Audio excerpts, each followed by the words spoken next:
Alright folks, welcome back. There's been quite a delay here since my last video. Sorry about that, long story. We'll get into that later, but this video is about the air conditioning that I got for this camper. And yes, I realize the camper's sitting on the ground.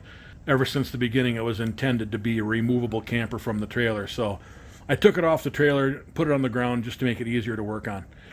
This company called Countrymod contacted me about an air conditioner.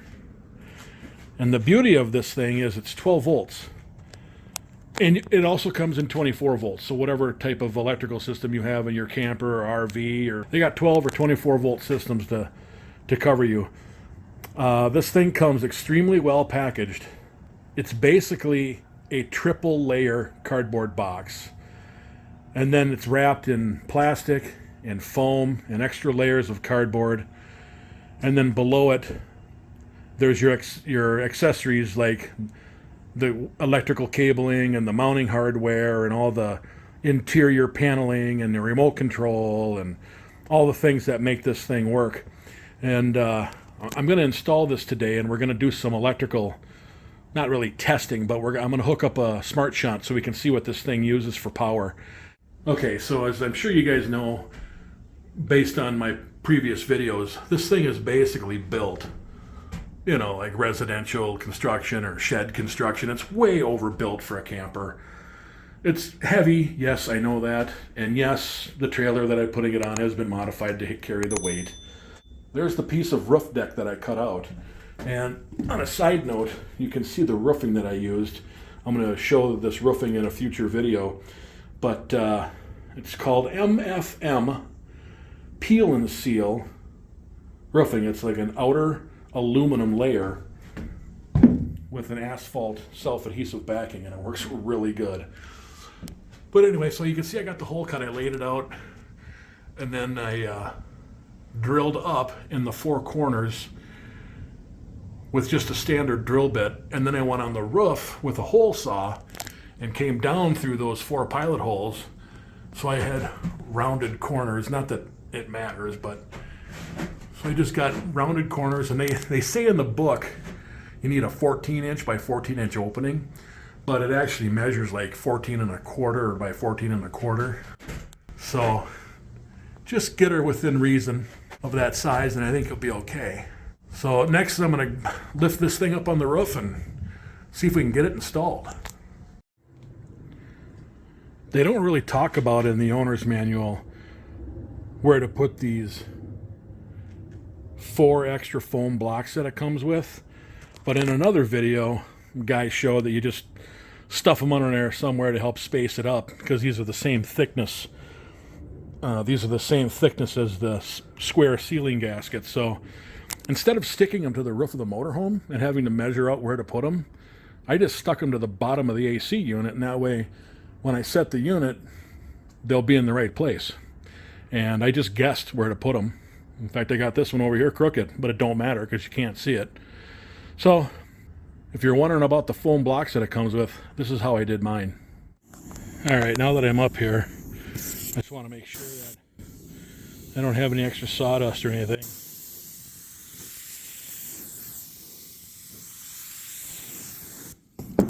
Then I'm going to wipe around the edges with some acetone, and then I'll get that gasket stuck down around the opening.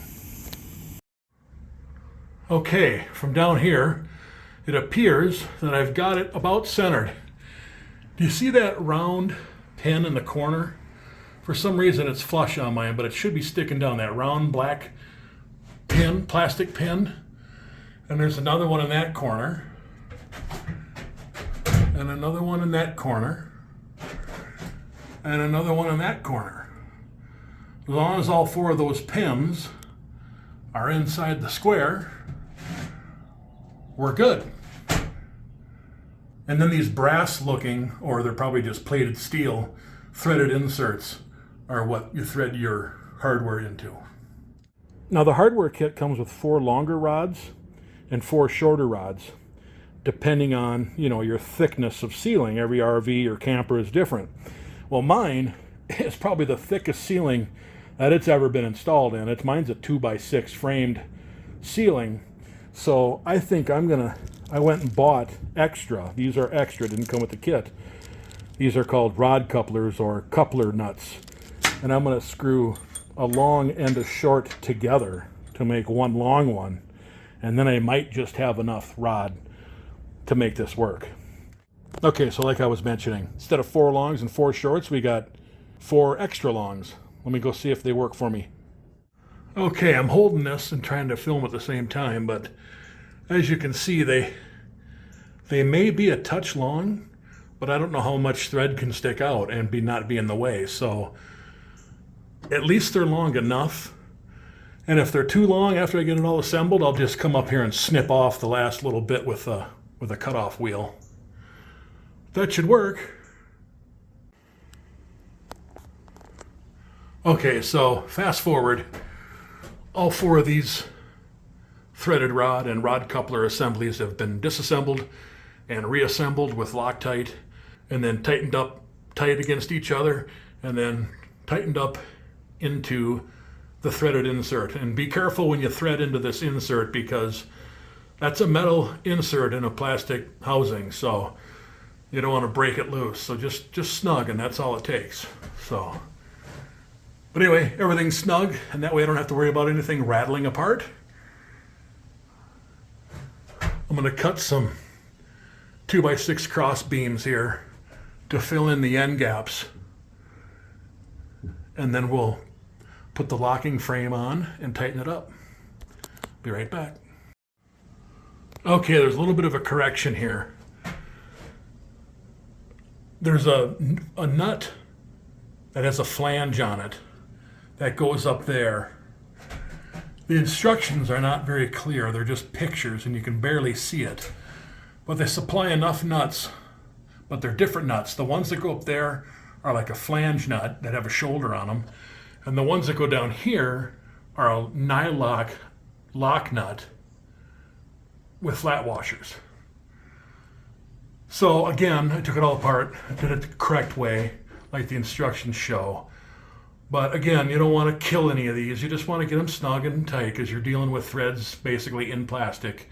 So don't over tighten nothing. Just get it all snug down. You're just trying to compress this gasket that we put up on the roof all the way around, so there's no daylight coming through. And and the last thing, or one more thing I want to mention. This lock ring has an alignment position sticker on it. And the bottom of the air conditioner has a similar sticker. So I don't know if those have to be lined up or what. All 4 corners of this lock ring look exactly the same to me. So I would imagine it could go on all 4 ways, but just for good measure, line up those stickers and then we won't have any problem. Okay, and then also, I'm gonna have to cut that zip tie to get the wiring to come down. So we'll do that next. Okay, there are 2 pieces that look like this. One of them attaches up to the AC unit, and the other one attaches to the cover that snaps up on there when you're done.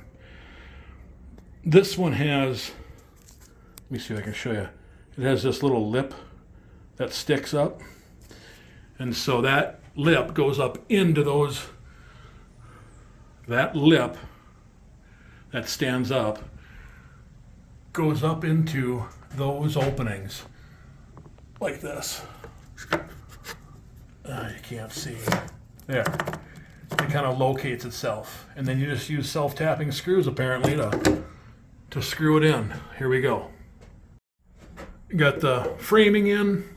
We got the threaded rod connected together with rod couplers. Those are, in case you're wondering, those are M8 by 1.25 rod couplers or coupler nuts. You can get them at most hardware stores. The metric ones are harder to find than the SAE ones, so just beware. And then as far as screwing this air piece on there, the diagram shows only using the front holes. So if you look around here, the diagram shows only using the front holes that way, is the front of the air conditioner. That way is the front. So using these front holes along there is what it shows. And then nothing up in here and nothing along the front. So, oh, they do show using one in this corner and in that corner, but there's nothing behind there to screw to. So I just use the ones along the front like it shows in the diagram, and I think we'll be good to go. Now we'll be on to the next step. Here we go. Okay, so another thing that's not super clear.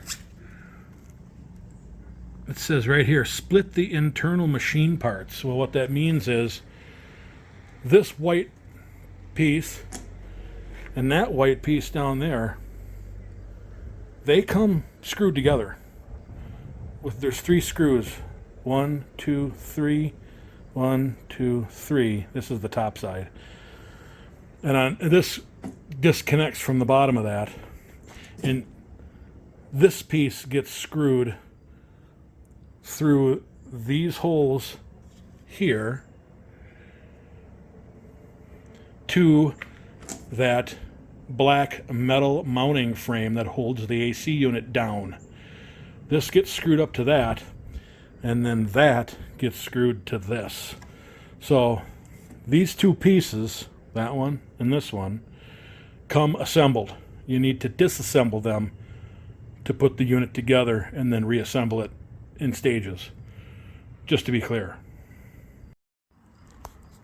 Okay, so it's the next day, and this piece of black ductwork was screwed on to the white register grill, or whatever you want to call it.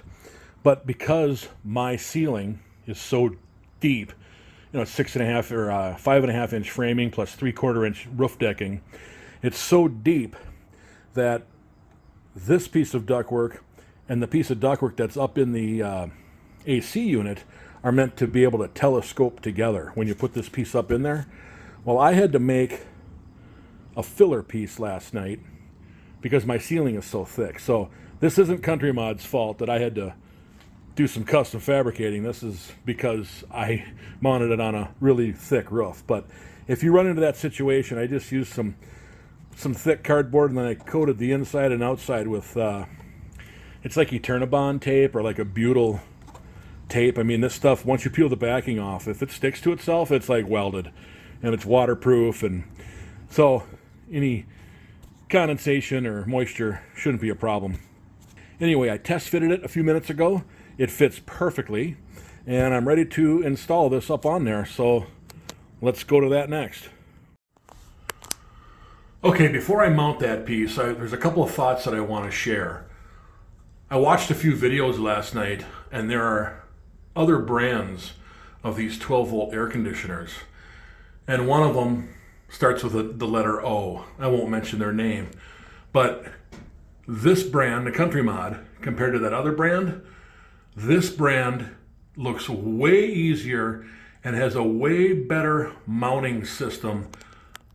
Not to mention, this has indoor electric cables. The other one, you got to run the cables outside the side of your motorhome or your camper. It uses big pieces of channel steel out here on the sides to mount the AC unit. Plus, you have to drill 8 holes, 2 in each corner, outside of this 14-inch square. And so not only do you have to seal up this 14-inch square hole, but you have to make sure you seal all 8 of the mounting holes. Whereas this one, the mounting rods are inside of the 14-inch. You know, they're inside of the 14-inch square opening. So this particular mounting system seems far superior. Also, the gasket seal for this air conditioner came pre-made, pre-formed, square, 14 by 14, perfect, ready to go. The corners were sealed. It was perfect. The seal that comes with that other brand, they just give you some strips, and you got to cut and make your own, and then the corners aren't already glued together, and you got to make it fit yourself. And this brand, if you don't believe me, go watch some other videos on how those other brands mount to the roof. This system is far better. Just my opinion. Oh, one last thing before I forget. If you see the conductors come in here, both the positive and the negative conductors each have their own 150 amp fuse. The other end of the cable on the positive also has a 150 amp fuse.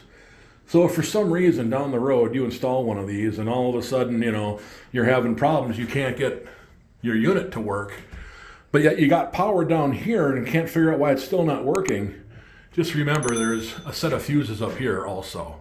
So that would be easy to forget. So just keep that in mind. Okay, so I got the first piece up, and these are mounted with threaded machine screws, and these go up through the corners of that square black metal anchor bracket that holds the AC unit down. And you can see the extra threaded stud is sticking through, so that's not in the way of anything yet anyway. And then just make sure your wires are sticking down through the middle. Let's go to the next piece. Okay, and this is what it looks like when you get the outer decorative piece on with the air vents. There's a foam block up in here, and I'm not sure, these vents, there's little motors on each end, and these vents on either end are supposed to open and close. I'm not sure if those foam blocks need to be removed or not, but we're going to find out. Let me go get the control unit snapped into place and let's see what it does. Okay, a couple words of advice. The wires that come down to hook into the back of this panel are not very long, so just be gentle. And then another thing is there's a temperature sensor right here, and when it comes, the temperature sensor's on a short little wire and it's laying on top of the circuit board. There's a spot where you can sneak it over. I saw another guy mention this. You can let the temperature sensor on the end of this wire just kind of sneak over and lay on top of the return air grill here so it gets a accurate return temperature. Let's get a battery and power this thing up. Okay, well, I got the windows shut up and I got the door closed and I got the thing powered on. And it's still in Celsius mode, and I think I got to use the remote to get it to Fahrenheit. But I've got it set as low as it'll go, and I've got the fan as high as it'll spin, and it's blowing out nice cold air. I'm going to go inside and get a thermometer, bring it back out here, and get some batteries for the remote. I'll come back out and give another report, but so far so good. She's working really good. Man, does it feel good on this hot, humid day in August. Pretty nice. Pretty nice so far. Here's a shot of it. It turned around, so here's a shot of it right side up.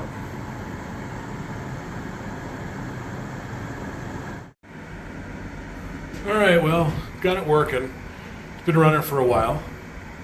Of course, I've got it on high right now, and there's no insulation in this camper of mine, so it's running wild. I've got the high. It's got high fan and set as cool as it goes. And to give you an idea here, I'll take my infrared thermometer, see if I can get it up in there.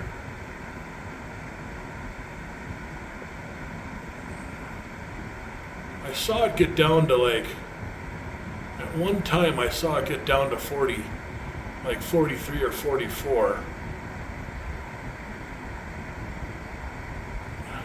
It's hard to do here holding the camera and the... Anyway, low to mid 40s. Let's try it over here.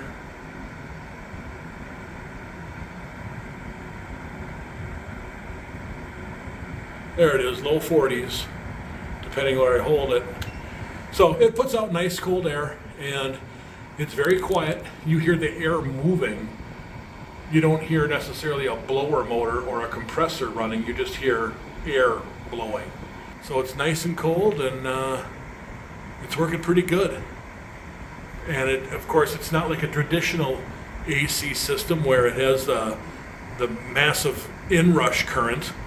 You know, this thing slowly ramps up the compressor and slowly ramps it up and down, so there's no spikes or surges in the electrical system. And that's the number one reason why it's hard to run an air conditioner on solar and battery power to begin with. I have this thing set on maximum AC. I'll include a couple of screenshots from my Bluetooth battery management screen, and I'll show you the draw that this thing is pulling. Anywhere between 400 to 560 watts, but that's on high max. You know, if this room got down to temp and this thing was able to slow down, you know, it might only pull a couple hundred watts, 200-300 watts. So this thing's pretty nice, and I'm pretty happy to have it. It works really good. If you're in the market, be sure to check out the Countrymod, because like I said earlier, the mounting system on this is, in my opinion, far superior than the competitor. So check it out if you're in the market for one of these. That's all I have for now. Please be sure to like, share, and subscribe for more. Thanks for watching.